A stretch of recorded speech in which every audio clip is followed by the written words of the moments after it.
नमस्कार। Self concentration, आज हम लोग बात करते हैं आत्म एकाग्रता। देखिए, दैनिक जीवन के परिवेश में परिस्थितियाँ को कैसे अपने आप को अनुकूल कर लेना है, कैसे हर समय आप खुश रहेंगे, कैसे आप हर समय प्रसन्नचित्त रहेंगे, उसके लिए अगर आप किसी की प्रति पॉजिटिव दृष्टिकोण रखते हैं और किसी कार्य को जब आप करते हैं, अगर एकाग्र होकर करते हैं, अपने को स्वयं का सम्मान करते हैं, तो आप जो है बहुत सारी परिस्थितियां, जो आजकल का तनाव है, डिप्रेशन है और अवसाद जैसी समस्याएं हैं, उससे आप बच सकते हैं। तो इसके बारे में कि देखते हैं कि भाई देखिए, अपने से ही आदमी नहीं कहते हैं आप दीपो भव, मतलब स्वयं का प्रकाश आप बनिए और अपनी ही समस्याओं को आप स्वयं जो है बहुत कुछ हद तक जो है निराकरण कर सकते हैं। वो अलग बात है कि बहुत सारी समस्याएं हैं जो दूसरे के द्वारा सॉल्व होती हैं, लेकिन बहुत सारी समस्याएं हैं जो हम लोग अपने स्वयं उसके जिम्मेदार होते हैं। उन परिस्थितियों की जिम्मेदार हम लोग, उन समस्याओं की जिम्मेदार जो हैं स्वयं होते हैं। तो इसके लिए एक छोटा सा मेरा वो है कि सुझाव देखा जाए भाई, विशेषकर छात्रों के लिए, स्टूडेंटों के लिए क्या है कि सुबह जल्दी उठें। सुबह जल्दी उठेंगे तो हर दिनचर्या आपकी, हर कार्य समय से होगा, समय से विद्यालय जाएंगे, समय से हर कार्य को करेंगे। सुबह जल्दी उठें और उसके बाद जो है बिस्तर को स्वयं फोल्ड करें। होता क्या है कि लोग उठ जाते हैं, अगर आप अपनी जिम्मेदारियों का देखिए, वहीं से आपके अनुशासन की शुरुआत हो रही है। आप उठ रहे हैं, बिस्तर को आप अगर फोल्ड कर रहे हैं पूरा व्यवस्थित, वही सोते समय थोड़ा बहुत मुड़ जाता है, इधर उधर बिखर जाते हैं बिस्तर, उसको आप जब व्यवस्थित करेंगे तो आपके दिमाग में ऐसे जो है पॉजिटिव थिंकिंग और एक तरीके से एक अलग से प्लीज़र, एक खुशी महसूस होगी, कितना सुंदर मैंने बिस्तर को फोल्ड कर दिया और मोड़ दिया, अच्छा कर दिया। वहीं से आपके जीवन में एक अनुशासन का जो है बीज जो है प्रफुष्ठित हो जाएगा। बिस्तर को फोल्ड करें, फिर करें प्रतिदिन व्यायाम करें। आप भाई उठेंगे, गुनगुना पानी वगैरह पिएंगे, थोड़ा सा टहलेंगे, प्रेशर वगैरह बनेगा, फिर व्यायाम आप करें, टहलें 1 घंटा, आधे घंटे, जो भी आपके जीवन में, क्योंकि देखिए हेल्थ इज वेल्थ, स्वास्थ्य ही धन है, सब कुछ है। अगर आपका स्वास्थ्य सही है तो आपके पास समझ लीजिए सब कुछ है। अगर स्वास्थ्य नहीं है तो आपके पास सब कुछ रहते हुए भी आप उसका उपयोग नहीं कर पाएंगे। तो प्रतिदिन आप व्यायाम करें, टहलें, किसी शांत स्थान पर बैठें। अच्छा देखिए, एकाग्र होने के लिए, मन को थोड़ा सा शांत करने के लिए किसी शांत स्थान का चॉइस करें। किसी भी रूम में, किसी भी घर में, किसी भी पेड़ के नीचे कुछ मिनट, कुछ समय तक आप जो है शांत स्थान पर बैठ करके अपने इष्ट देव को, जिसे आप मानते हैं, उनके बारे में थोड़ा सा चर्चा करें कि मेरा जीवन किस लिए बना है और मैं इस संसार में किस लिए आया हूँ। अपने नैतिक कार्यों को, अपनी जिम्मेदारियों के प्रति थोड़ा सा दृष्टिकोण अच्छा बनाएं। फिर कह रहा है कि एक जगह पर नज़र जमाएं। फिर एक जगह पर नज़र कैसे जमाएं, जैसे लोग कहते हैं ना कि भाई थोड़ा ध्यान कीजिए। तो अगर एक छोटा सा उदाहरण आप ले लें कि एक गिलास पानी लें, शीशे का गिलास ले लें, शीशे का गिलास में पानी ले लें और उसको ले करके ऐसे हाथ से पकड़ें और ऐसा कंसंट्रेशन बनाएं, एकदम एकाग्रता बनाएं कि पानी हिले ना कुछ समय तक। या एक तरीका और है कि आप अंगुली को ऐसे ले लें और अंगुली को ही एकदम ध्यान से देखें। हो सके तो शुरुआत करें 1 मिनट से, 2 मिनट से, 3 मिनट से, मतलब 5 मिनट तक। अगर आप इस तरीके से कंसंट्रेशन बनाते हैं तो बहुत हद तक जो है आप अपनी पूरे जो आपके मन मस्तिष्क है, जो आपका शरीर है, उसमें ऐसे हार्मोन्स का सिक्रीशन होगा कि आपके अंदर जो है अच्छाइयों का प्रवेश होगा। आप शांत स्वभाव के होंगे, क्रोध नहीं आएगा, अच्छाइयाँ आपके अंदर आएंगी।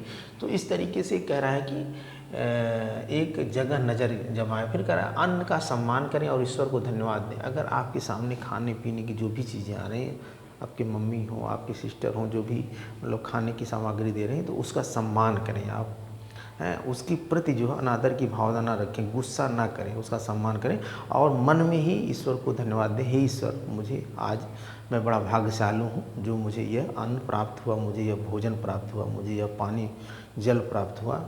जल पीने से पहले भी उसको ईश्वर को धन्यवाद दें, और खाने से पहले ईश्वर को धन्यवाद दें, कि बनाने वाले को भी धन्यवाद दें, खाने और ईश्वर को भी धन्यवाद दें। तो इससे आपके अंदर पॉजिटिव जो है बातें, पॉजिटिव सिक्रीशन, पॉजिटिव हार्मोन्स का जो है सिक्रीशन होगा, और आपके अंदर जो है अच्छी, वही कह रहे हैं सेल्फ कंसंट्रेशन, आपकी एकाग्रता बढ़ेगी।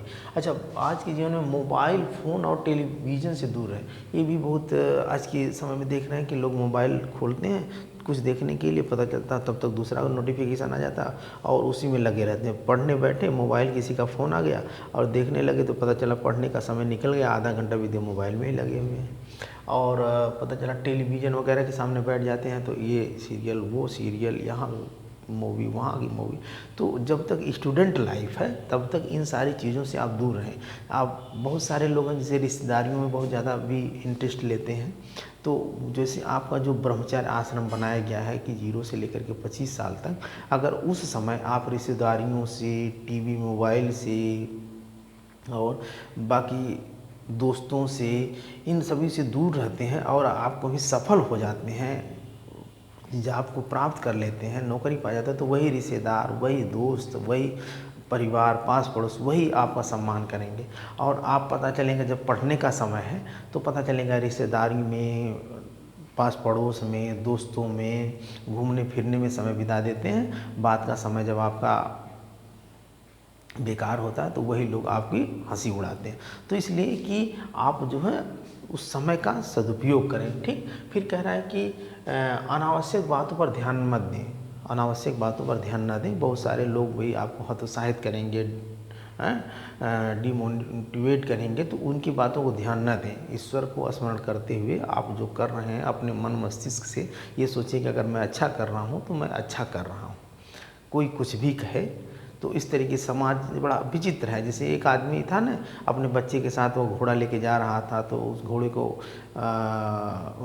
बच्चे को अपने घोड़े पे बिठाया था। तो एक आदमी जाने वाले रास्ते पे देखे तो कहे कि अरे देखा, बच्चा घोड़े पे बैठा और आदमी जो है नीचे नीचे जा रहा है।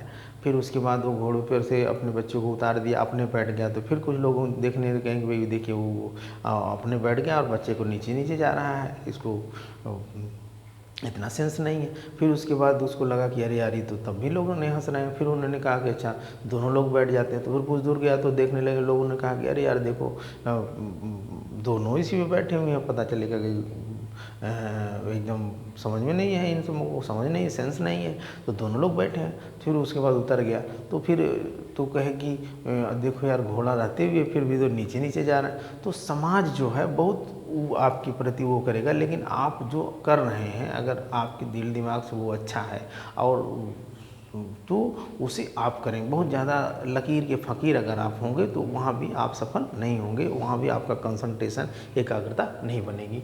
फिर कह रहा है कि क्रोध पर नियंत्रण बहुत बड़ी चीज़ है भाई। जैसे कोई चीज़ है तो तुरंत जो है अपने आप को कंट्रोल करें। किस पे? क्रोध पे। जैसे कहते हैं लोहे को अगर मोड़ना है थोड़ा सा गर्म कर दीजिए, उसको मोड़ देंगे। अगर आपको परेशान करना है, अगर आपको हराना है, आपका दुश्मन आपको परेशान करना चाहता, हराना चाहता, तुरंत ऐसी बातें करेगा और तुरंत ऐसी आपका नुकसान करना चाहता है तो आपके अंदर क्रोध दिलाएगा। तो अपने क्रोध पे आप नियंत्रण रखें। बहुत सारी चीज़ें हैं, क्रोध को नियंत्रण रखें और स्वयं जो है वो आप एकाग्र हो जाएंगे। लोगों का सम्मान करें भाई, लोगों का सम्मान करें, बड़े लोगों का सम्मान करें, आदर करें। आप उनसे अगर दुआएं मिलती हैं, आशीर्वाद मिलता है तो वह भी आपके अंदर जो है एक आत्म एकाग्रता, आत्मसम्मान की भावना आपको बनेगी। उसका एहसास आपको जो है एक तरीके से अमूर्त है। किसी ने कह दिया कि बहुत अच्छे बेटा, बहुत अच्छा काम कर रहे हो, तो वो कुछ आपको दे थोड़े रहा है, लेकिन आपके अंदर ऐसी फीलिंग हो रही है, ऐसे हार्मोन्स का सिक्रीशन हो रहा है कि आपके अंदर कितनी खुशी हो गई। 10 लोग आपको करें कि बेटा बहुत अच्छा काम कर रहे हो, खुश रहो बेटा। अगर हम उनको नमस्कार कर रहे हैं, प्रणाम कर रहे हैं, पैर छू रहे हैं, तो इस तरीके से सम्मान करें, अच्छे लोगों का सम्मान करें। ये नहीं है कि खराब लोगों का, अच्छे लोगों का सम्मान करें, व्यवस्थित बैठें। ये भी बहुत चीज़ें, बच्चे पढ़ने बैठ जाते हैं, कुर्सी पे पता चलता टेढ़ होकर बैठ जाते हैं, इधर होकर बैठ जाते हैं, मेज पे पैर रख करके बैठ जाते हैं। पढ़ने का तरीका भी होना चाहिए, कुर्सी पे आप बैठें तो पूरा व्यवस्थित बैठें। कुछ लोग मेज पे ही सर रख करके ऐसे सो जाते हैं। तो इस तरीके का भी पढ़ने का जो तरीका हो, या आप बेड पे पढ़ने बैठ रहे हैं तो ये जो आपका छोटा सा टेबल आता है, जो बेड वाला टेबल आता है, उसको रख करके क्योंकि गर्दन ज़्यादा झुकाएंगे तो वहाँ भी आपको गर्दन में दिक्कत हो सकती है। और पता चलेगा वो 25 सेंटीमीटर की दूरी से ही आप पढ़ें, ताकि आँख की भी आपकी जो प्रॉब्लम ना हो। तो इस तरीके का भी यानी आप जो है व्यवस्थित बैठें, व्यवस्थित सोएं, व्यवस्थित खाना खाएं, जो भी करें उसको व्यवस्थित करें। इससे भी आपका कंसंट्रेशन, आत्म एकाग्रता आपकी बढ़ेगी। अपने कार्यों के प्रति ईमानदारी रखें। बड़ी अच्छी बात है भी, कोई भी आप काम कर रहे हैं अगर ईमानदारी से कर रहे हैं तो थोड़ा सा दिक्कत तो होगी, लेकिन आप अपने से जो है जब उसके बारे में सोचेंगे तो अपने को आप कोसेंगे नहीं, अपने को आप भयभीत नहीं होंगे, अपने को आप जो है डरेंगे नहीं, तो वहाँ भी आपका जो है आत्म एकाग्रता आपकी बढ़ेगी। तो ईमानदारी से रहेंगे तो बीच बीच में गहरी सांस लें। अगर आप कोई कार्य कर रहे हैं, थकावट महसूस हो रही है,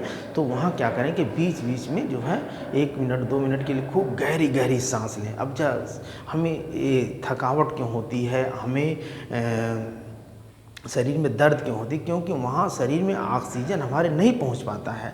तो जब आप गहरी सांस लेंगे, अच्छा देखिए, जब आप सांस लेते हैं तो जो आपकी भी नाक द्वारा या मुंह द्वारा सांस फेफड़े में जाती है, फेफड़े से फिर आपके आर्टरी द्वारा जो है, धमनी द्वारा वो हीमोग्लोबिन ऑक्सीजन को ले जा करके पूरी कोशिकाओं में ले जाता है, कोशिकाओं में ले जा करके पूरा एनर्जी वहाँ होती है, एटीपी वगैरह बनती है माइटोकॉन्ड्रिया, तो वहाँ से फिर एनर्जी जब मिलेगी तो आपको पूरा रिलैक्स महसूस होगा। तो बीच बीच में गहरी सांस लें। अगर आप पढ़ने बैठ रहे हैं तो आधे घंटे पढ़ रहे हैं, 15 मिनट पढ़ रहे हैं, थोड़ा सा आलस लग रहा है और नाहट उठ रही है आपको, तो पूरा 1 मिनट के लिए थोड़ा सा गहरी गहरी सांस लें, कस कस के खींच लें सांस। तुरंत आपका जो है एक तरीके से वो फिर आप जैसे एक नई स्फूर्ति, नई ऊर्जा आपके अंदर आ जाएगी और आपकी एकाग्रता बढ़ जाएगी, आपका इंटरेस्ट जो है बढ़ जाएगा।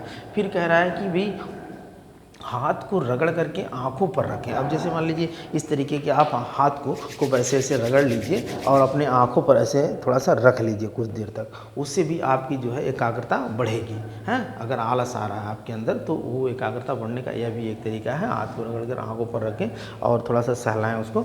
गलतियों को ना दोहराएं। अगर मान लीजिए देखिए, गलती इंसान से ही होती है। आप लोग स्टूडेंट, आप लोगों से मान लीजिए कुछ कर रहे हैं, थोड़ा बहुत हो सकती है, मान लीजिए अच्छे नंबर्स नहीं आए तो कहाँ नहीं आए, कहाँ गलती हुई, कौन सब्जेक्ट मेरा कमज़ोर था, क्यों नहीं आया। भाई 20 लेसन या 17 लेसन 18 लेसन ही होता है पूरा, और वो साल भर आप पढ़ते हैं, परीक्षा लास्ट में होती है, 1 साल बाद होती है, तो उसको जब आप उसी में से आएगा ना, क्वेश्चन उसी में से आएगा।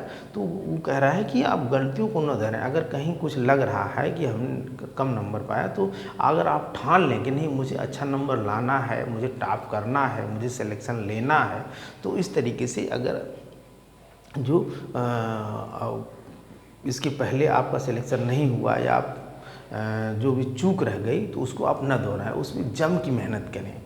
भाई लग जाएंगे तो सफलता आपको अवश्य मिलेगी। चाहे तो राह है, ईश्वर भी उन्हीं का साथ देता है जो स्वयं अपने को स्ट्रगल करते हैं, मेहनत करते हैं। फिर कह रहे हैं प्रतिदिन डायरी लिखें। अपने पूरे सुबह से शाम तक की बातों को प्रतिदिन एक डायरी बना लें, उसमें लिखें। और इतना ये भी लिखें कि मैं किसके साथ बात किया, किसके साथ अच्छा लगा, किसके साथ जो है कितना पढ़ा, जैसे कहाँ कैसे, मतलब पूरा जो है हिसाब किताब अपने जीवन का यह भी बनाते जाएं। तो अगर आप आज कह रहे हैं कि मैं 2 ही घंटा पढ़ा, तो कल के लिए प्रण करें कम से कम 2.5 घंटा पढ़ूंगा, परसों के लिए प्रण करें 3 घंटा पढ़ूंगा। वही 24 घंटे में अगर आप 8 घंटा 7 घंटा पढ़ रहे हैं स्टूडेंट लाइफ में, तो समझ लीजिए कि 25 साल तक जाते जाते आपका सिलेक्शन होना श्योर है। जिस भी क्षेत्र में आ जाए, आप टीचर बनना चाहते हैं, चाहे आप एक अच्छे वकील बनना चाहते हैं, चाहे आप एक अच्छा डॉक्टर बनना चाहते हैं, इंजीनियर बनना चाहते हैं, अगर आप एकाग्र हो जाएंगे और आपका कंसंट्रेशन बना हुआ है, एकाग्रता आपकी बनी हुई है, रुचि बनी हुई है, तो आप सफल अवश्य होंगे। फिर कह रहा भरपूर नींद लें। यह भी बहुत ज़रूरी है कि भी ज़बरदस्ती ना करें, अपने शरीर के साथ आप जो है बहुत ज़्यादा ज़बरदस्ती ना करें। वो भी ज़रूरी है कि आप अच्छी नींद भी लें। हमारे शरीर को रेस्ट देने के लिए, हमारी कोशिकाओं को रेस्ट देने के लिए जो है अच्छी नींद लेना भी ज़रूरी है। जैसे हम सांस लेते हैं तो 1 मिनट में कम से कम 15-16 बार सांस लेते हैं, लेकिन जब हम सोते हैं तो लंबी लंबी सांस लेते हैं, तो 12 या 13-12 मिनट में सांस लेते हैं। वही जब हम दौड़ते हैं तो लगभग 25 से 30 बार सांस लेते हैं 1 मिनट में। तो जब आप सोते समय आप लंबी लंबी सांस लेते हैं और हमारी पूरी कोशिकाएं जो है एकदम एक तरीके से रेस्ट में रहती है, हाथ पैर सारी चीज़ जो है हमारा पूरा आराम से रहता है। तो गहरी नींद आप लेंगे तो पूरा शरीर जो है, मन मस्तिष्क वगैरह, जैसे एक दिन आप जाग जाते नहीं, सर दर्द करने लगता है, बॉडी में पेन होने लगती है, अब तो आप जब सो लेते हैं तो पूरा आपको आराम मिलता है। तो कह रहा है कि एकाग्र होने के लिए आपको अच्छी भरपूर नींद भी लेना ज़रूरी है। तो सेल्फ कंसंट्रेशन के लिए ये पॉइंट्स का आप अपने जीवन में प्रयोग करें और एकाग्र होकर के किसी चीज़ में इंटरेस्ट बना करके अपने लक्ष्य को प्राप्त करें। धन्यवाद।